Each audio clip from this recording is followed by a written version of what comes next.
Yang menarik nih kalau kita terusin dikit ya case-nya Abu Janda ini, kita tahu ya waktu ribut-ribut ya statement-statement dia yang kontroversial tadi, terutama mengenai Islam arogan, Islam pendatang itu, ada statement menarik ya untuk kita kulik dari mantan Wakil Ketua Umum PBNU yang juga mantan, Kepala BIN, Kiai Haji As'ad Said Ali. Ya, beliau mengatakan bahwa Abu Janda ini ditengarai adalah orang yang disusupkan untuk apa? Mengacaukan, memecah belah. Dan manuver-manuvernya itu sudah menimbulkan kerusakan yang cukup besar di lingkungan atau di internal Nahdlatul Ulama.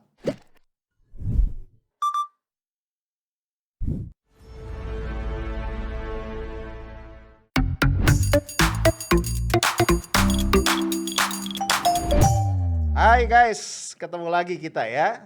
Selasa 23 Februari 2021. Sore-sore kita nongkrong di mana lagi kalau bukan di Coffee Break. Nah, pasti lu masih ingat ya, Pak Jokowi beberapa waktu yang lalu minta kita nih semua rakyat untuk lebih aktif mengkritik ya kepada pemerintah tentunya. Dan juga ini dilanjutkan dengan wacana beliau mengenai revisi Undang-Undang ITE yang udah banyak banget makan korban ya. Karena menurut beberapa pihak di dalam, undang-undang ini, cukup banyak pasal-pasal karet yang interpretasinya itu bisa kemana-mana. Ya misalnya ada pasal tentang pencemaran nama baik, pasal mengenai penghinaan ya, apalagi ya, pasal mengenai hoaks, ujaran kebencian, sara dan macam-macam. Sehingga kemudian, beberapa pihak tuh cukup berharap ya terhadap wacana revisi ini. Nah cuma belakangan kita tahu ya, pembantu-pembantu presiden itu justru mengarahkannya lebih ke arah apa? Ke arah menyusun interpretasi, pedoman interpretasi dari undang-undang yang sudah ada. Jadi kayaknya nih ide revisi ini agak agak melempem ya. Nah terkait dengan ini, Kapolri Jenderal Polisi Listio Sigit Prabowo mengeluarkan surat edaran nomor SE-2/2 Romawi/2021 tentang kesadaran budaya beretika untuk mewujudkan ruang digital Indonesia yang bersih, sehat, dan produktif. Ini tanggal 19 Februari 2021 yang lalu. Di dalam terkait dengan Undang-Undang ITE, Jenderal Sigit menginstruksikan agar seluruh anggota Polri menerapkan penegakan hukum yang dapat memberikan rasa keadilan bagi masyarakat. Nah, Jenderal Sigit menyatakan begini, bahwa dalam rangka penegakan hukum yang berkeadilan dimaksud, Polri senantiasa mengedepankan edukasi dan langkah persuasif sehingga dapat menghindari adanya dugaan kriminalisasi terhadap orang yang dilaporkan serta dapat menjamin ruang digital Indonesia agar tetap bersih, sehat, beretika, dan produktif. Dalam surat edaran tadi guys, itu ada 11 poin pedoman ya yang diberikan oleh Jenderal Sigit, dan di poin G itu dinyatakan bahwa penyidik diwajibkan punya prinsip atau berpegang pada prinsip hukum pidana merupakan upaya terakhir ya dalam penegakan hukum. Dan kemudian juga harus mengedepankan restoratif justice dalam penyelesaian perkara. Nah, ini penjelasan Jenderal Sigit. Terhadap para pihak dan atau korban yang akan mengambil langkah damai agar menjadi bagian prioritas penyidik untuk dilaksanakan restoratif justice, terkecuali perkara yang bersifat berpotensi memecah belah, sara, radikalisme, dan separatisme. Ya notes gua sih di sini masih ada karet-karetnya ya. Ya wabil khusus pada komponen sara nih. Ya ini kan tafsirannya bisa tetap agak luas, tapi ya well ya kita lanjut dulu ya. Lalu bagaimana jika korban tetap ingin melanjutkan perkara hingga ke meja hijau? Nah di sini dikatakan oleh Jenderal Sigit, jika tersangka sudah meminta maaf, tersangka tidak akan ditahan. Ya jadi kalau korban tetap ingin melanjutkan perkara ke pengadilan, namun tersangkanya sudah sadar minta maaf ya terhadap tersangka, tidak dilakukan penahanan dan sebelum berkas diajukan ke jaksa penuntut umum itu masih terbuka ruang untuk kembali melakukan mediasi. Ini kira-kira sebagian ya isi dari surat edaran Jenderal Sigit. Jadi intinya satu mengedepankan restoratif justice ya. Yang kedua tadi ya bahwa kalau tersangka sudah meminta maaf ya, maka dia tidak akan ditahan. Dan yang ketiga, ruang mediasi itu tetap terbuka sampai sebelum kasus ini diajukan atau berkasnya diajukan kepada jaksa penuntut umum.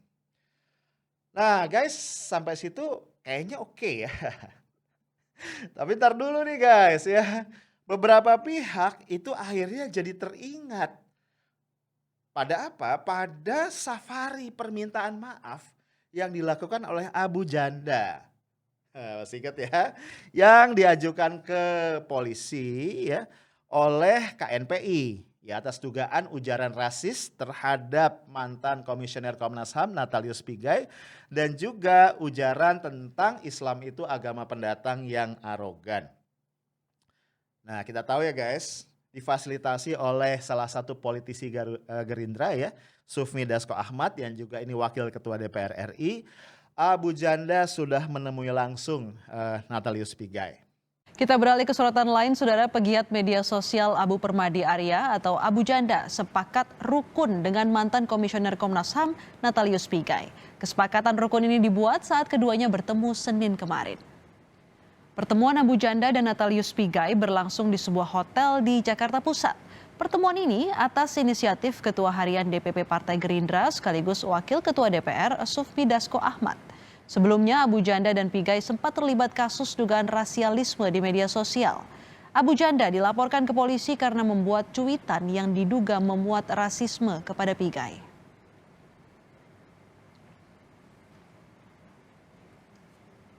Foto kesepakatan rukun Abu Janda dan Natalius Pigai juga diunggah oleh Ketua Harian DPP Partai Gerindra sekaligus Wakil Ketua DPR Sufmi Dasko Ahmad. Sufmi berkuat diri membangun negeri bersama Natalius Pigai dan Abu Janda. Di samping itu guys, dikabarkan juga Abu Janda sudah minta maaf kepada para Kiai NU. Intinya dia mengatakan yang dia maksud arogan itu adalah Islam pendatang, Islam transnasional ya, dalam hal ini adalah Islam yang dianut oleh Tengku Zulkarnain ya. Karena kan awal dari cuitan itu adalah perdebatan ya atau polemik Abu Janda dengan Ustadz Tengku Zulkarnain. Ya, kalau gua lihat sih ya sama-sama aja ya nuduh tadi ya Islam pendatang, Islam arogan, Islam transnasional ya sama-sama aja sebenarnya. Nah, pembelaan yang sama guys itu juga disampaikan oleh Abu Janda waktu dia sowan ke rumah Ketua Umum PP Pemuda Muhammadiyah ya. Ya minta maaf juga dan juga mengatakan bahwa yang dia maksud itu bukan Islamnya yang ada di Indonesia sekarang ini ya, bukan NU, bukan Muhammadiyah, tapi tadi Islam transnasional. Guys, ya karena gue bukan orang yang percaya kebetulan ya guys. Akhirnya fakta ini nih kayaknya nih ada kaitan ya. Dan beberapa pihak juga menengarai seperti itu. Jadi pertanyaannya adalah ada nggak ya hubungan antara tadi nih safari minta maafnya Abu Janda dengan kemudian isi dari surat edarannya Kapolri. Terutama poin yang tadi bahwa kalau tersangka ya atau orang yang dinyatakan melakukan atau diduga melakukan kesalahan tadi sudah minta maaf, dia nggak bakal ditahan. Jadi kemudian sementara pihak tuh menduga ini sengaja nih ya. Kalau kita tahu kan ya, Abu Janda itu sejak diperiksa sampai hari ini nih statusnya nggak jelas kan? Ya nggak ada kelanjutannya kan? Bener gak sih? Ya waktu kan dipanggil sebagai saksi ya. Terus nggak naik nih statusnya di tersangka. Diambangin gitu ya. Ada sementara pihak yang menduga di sini memang ada skenario nih. Ya, sampai Pak Kapolri kemudian mengeluarkan surat edaran ini yang isinya adalah tadi kalaupun sudah jadi tersangka dan minta maaf itu tidak ditahan.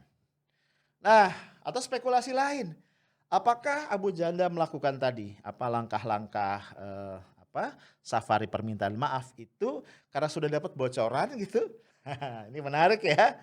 Nah, kenapa spekulasi ini berkembang? Gue bisa paham. Karena misal tadi ya, peristiwa pertemuan ya antara Abu Janda dengan Natalius Pigai, permintaan maaf itu dimediasi oleh Wakil Ketua DPR RI, seorang politisi Senayan, yang gue yakin pasti ya, bukan pasti, kemungkinan lah ya, itu juga punya akses untuk berkomunikasi dengan pihak-pihak terkait misalnya dengan kepolisian. Ya, ini dugaan ya. Kemudian Abu Janda bisa aja ya mungkin dapat bocoran itu. Nah, dan lu jangan lupa ya, Sebelumnya juga Pak Kapolri sudah menegaskan bahwa yang namanya Undang-Undang ITE itu adalah delik aduan sehingga pelapornya itu harus korbannya langsung dan tidak bisa tidak bisa diwakilkan. Nah, dengan kondisi begini guys, jelas posisi Abu Janda menjadi sangat aman damai sentosa, ya kan ya? Karena kasus dia yang tentang dugaan pernyataan rasisme kepada Natalius Pigai, kemudian juga yang ucapan tadi Islam arogan itu dilaporkan oleh tanda kutip perwakilan. Yang melaporkan antara lain adalah ketua KNPI, ya kan? Yang bisa dikatakan bukan korbannya secara langsung. Karena Bung Pigai kan menyatakan tidak akan pernah melaporkan orang ke polisi ya atas ujaran kebencian dan sejenisnya. Jadi aman nih. Yang nggak aman siapa? Yang nggak aman adalah orang-orang yang terlanjur terjerat oleh Undang-Undang ITE sebelumnya. Ya, apes, timingnya nggak tepat. Ya, contoh nih ya, yang membuat kita prihatin. Misalnya kalau kita flashback adalah kasus dari Ustadz Maher At-Twailibi, ya kan? Kita tahu ya bahwa beliau ini ditangkap oleh polisi itu atas pengaduan dari Husin Shihab. Ya, Husin Shihab ini adalah politisi dan mantan caleg dari PSI. Ya, kasusnya adalah dugaan ya penghinaan, pencemaran nama baik seperti itu ya, ujaran kebencian lah ya terhadap kelompok tertentu. Sebenarnya waktu itu beliau ya Ustadz Maher ini mengomentari atau menjawab lah ada satu tweet yang sebenarnya menghina dia secara pribadi ya karena dia kan pakai sorban ya dibilangin cantik juga pakai jilbab gitu kan terus dia respon kayak yang ini kan gitu ya. Nah, dia menjadikan perbandingannya itu Ustadz Lutfi bin Yahya yang juga biasa pakai sorban kan gitu ya yang dia sebut sebagai kiainya Banser kalau kok nggak salah. Wah itu langsung rame ya. Nah guys dilaporkan tuh sama Husin Shihab. Sebenarnya dalam tahanan itu Ustadz Maher sudah menyampaikan permohonan maaf. Ya, cuma again ya sayangnya waktu itu belum ada tuh surat edaran Kapolri yang menyatakan pelapornya itu harus korbannya langsung dan kalau sudah minta maaf tidak ditahan tuh belum ada. Ya, kalau saja sudah ada mungkin ya, sebenarnya nggak boleh juga ya berandai-andai ya. Mungkin Ustadz Maher tidak akan meninggal dunia ya di tahanan kepolisian. Nah, guys, yang menarik nih kalau kita terusin dikit ya case-nya Abu Janda ini, kita tahu ya waktu ribut-ribut ya statement-statement dia yang kontroversial tadi, terutama mengenai Islam arogan, Islam pendatang itu, ada statement menarik ya untuk kita kulik dari mantan Wakil Ketua Umum PBNU yang juga mantan Kepala BIN Kiai Haji As'ad Said Ali. Ya, beliau mengatakan bahwa Abu Janda ini ditengarai adalah orang yang disusupkan untuk apa? Mengacaukan, memecah belah. Dan manuver-manuvernya itu sudah menimbulkan kerusakan yang cukup besar di lingkungan atau di internal Nahdlatul Ulama. Misalnya kata Ustadz As'ad Said Ali ini beberapa pesantren itu sudah menjauh dari struktur NU. Karena apa yang disampaikan oleh Abu Janda ketika jalan ke pesantren-pesantren itu nggak sejalan dengan fikrah Nahdiyah. Ya. Nah guys beberapa tahun lalu Kiai As'ad Ali ini pernah mengajukan pertanyaan ya. Kenapa kok Abu Janda itu bisa ikut pelatihan Banser? Padahal tuh nggak ada rekomendasi dari cabang, dari wilayah, Ansor maupun Banser itu nggak ada. Dan ternyata kemudian Kiai Haji As'ad Said Ali dapat jawaban. Ini yang merekomendasikan adalah salah satu tokoh yang berpengaruh di NU. Jadi dugaannya tadi ya, ini nih disusupkan gitu. Nah, since yang ngomong adalah tokoh intelijen ya, karena beliau ini kan mantan kepala BIN ya. Jadi sebagian pihak menduga lagi nih, jangan-jangan nih Abu Janda ini adalah intel atau sosok yang diimplan ya, dimasukkan sengaja ke dalam NU untuk tadi ya, dengan misi-misi tertentu. Dengan kata lain, bisa jadi ya, nggak menutup kemungkinan dia ini adalah satu aset intelijen yang penting, yang tahu banyak tentang rahasia-rahasia intelijen kita. Bisa jadi ya. Ya dugaannya ke situ ya, karena fakta-faktanya cukup konsisten ya, data-datanya cukup konsisten. Nah, kalau betul demikian, ya wajar kalau kemudian muncul spekulasi ya yang ngeri-ngeri sedap.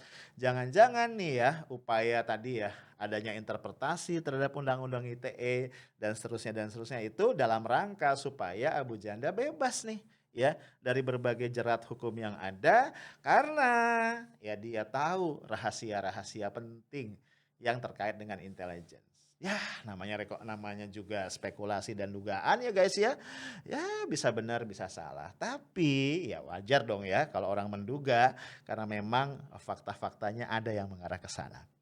Itu aja guys dari gua, stay tough, smart and professional. Assalamualaikum warahmatullahi wabarakatuh.